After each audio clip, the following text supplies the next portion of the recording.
እሜ ከአንድ ወንድም መልእክት ተልኮልሻል። እንደዚህ ይላል፣ አነብልሻለሁ። የኔ እናት የጻድቅን ዕድሜ ይስጦት፣ ምክሮትን ሁሌም ነው የምሰማው። ብዙ ከእርሶ ተምሬያለሁ። እግዚአብሔር ለእኛ ሲል ያቆይልን ያበርክትልን።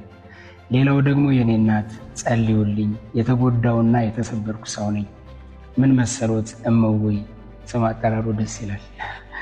ቤተ ክርስቲያን ውስጥ አብሬያት የማገለግልና የምወዳት ላገባት የምከጅላትና የምመኛት አንድ እህት ነበረች።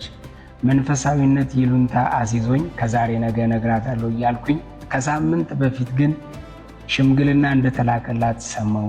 በጣም ተሰብሬ ታመሜ እቤት ነው ያለሁት። በጣም ተጎድቻለሁ። በሕይወቴ የረፈደብኝና ቀጠሮ ባዶ ያደረገኝ ሰው ነኝ። የኔ እናት ጸልዩልኝ ብሎሻል። አይዞህ የኔ ልጅ፣ እግዚአብሔር ብርታቱን ይስጥህ።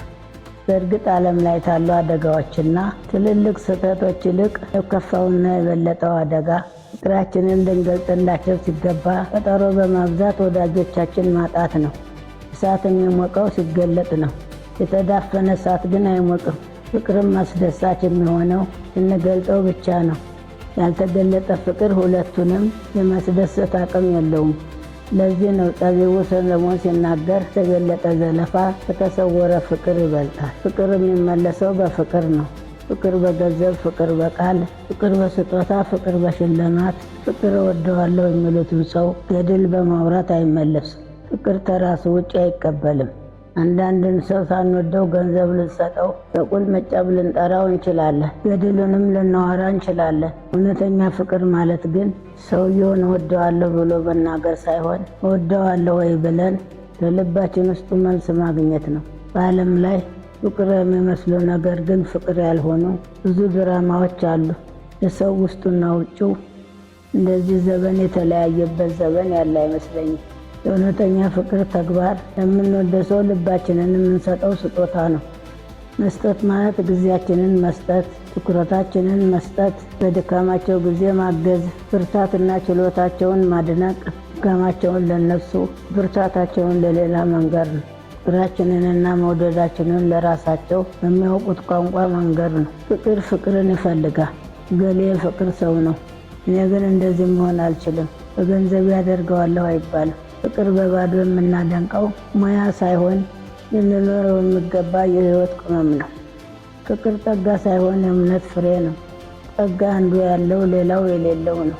ፍቅር ግን ተጸደቀ ዛፍ ሁሉ የሚጠበቅ ፍሬ ነው። ዛፉ የመጽደቁ ዓላማ ልምላሜ ወይን አበባው ሳይሆን ፍሬው ነው። የብርቱካን ዛፍ ተለመለመልኝ ይበቃኛል የሚል ገበሬ የለም።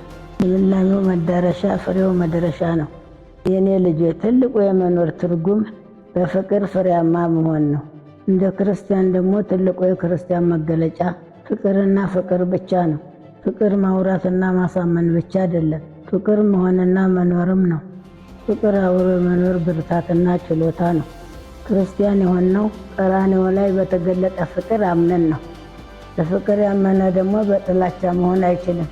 በፍቅር ያመነ ቂመኛ፣ ዘረኛ፣ ተንኮለኛና አድመኛ አይሆንም። በቀለኛና ራስ ወዳድ መሆን አይችልም። እኛ የፍቅር ልጆች ነንና በፍቅር እንመላለስ።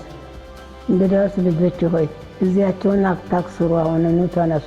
ፍቅር ምላሽ አይፈልግም፣ እጎዳለሁ ብሎ አይፈራ። ፍቅር መስጠት ነውና ፍቅር ለመስጠት ተነሱ። ታደለህ አሁን፣ ካልሆነ ደግሞ በሌላ ሰው ልብ ውስጥ በቅሎ ትቀበለዋለህ። ፍቅርህን ለመግለጥ አትፍራ፣ ለመፈቀርም እምቢ አትበሉ። የኔ ልጆች እንዲቀናቸው መርቃችኋለሁ። ለሚያሳምን ፍቅር እግዚአብሔር ይጠብቃችሁ። ሁላችሁንም እወዳችኋለሁ። ተባረኩ።